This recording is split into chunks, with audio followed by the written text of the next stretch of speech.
So spring has just begun. This morning I took my dog for a walk, and of course I heard my first robin because it's right on cue. That's the harbinger of spring, right? Robins.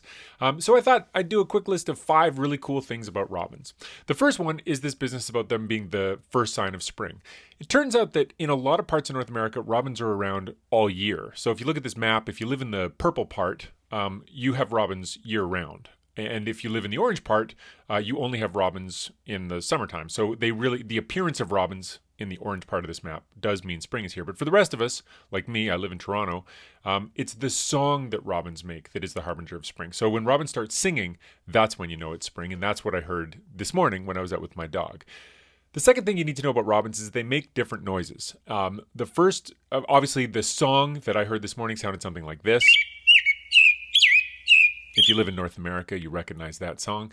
But robins make calls too. So all year round, you might hear them making noises like this, or like this, or like this, which is different from a song, which again sounds like this. But there's a third thing that robins do, and that's called an alarm call. So if a robin gets freaked out by something, it makes this noise. If you hear a robin make this noise, look for a hawk. There's probably one nearby. Kind of a cool trick, so you can speak Robinese.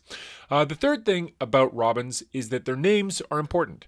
Their Latin names and their common names. So it's called a robin here in North America because when Europeans came over, they saw its red breast and it reminded them of a European robin. And a European robin is totally different from an American robin. A European robin is a kind of flycatcher. The North American bird is a thrush, and thrushes look sort of like this. Which is very different from the flycatchers that look like this.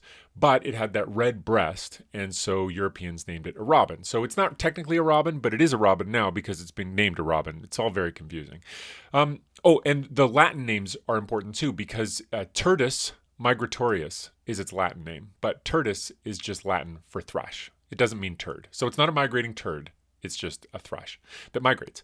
The fourth thing about robins that I wanted to tell you is that life's really hard for them. Here's a little factoid. Only 25% of the robins that fledge, that is, that they get out of the nest and fly around, only 25% of those survive the first year. So it's a death gauntlet for robins. So give them some respect when you see them. It looks like it's a really easy life as they're hopping across your backyard going for worms, but it's not so easy for them.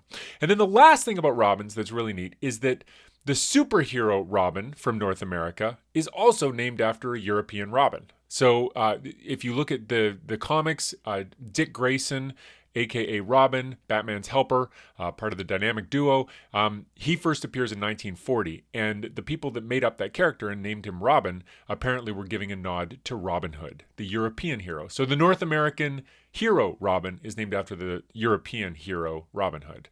It kind of fits because the bird is also, carries that baggage too. So anyway, now you know all about robins. You can go about your spring. Happy spring.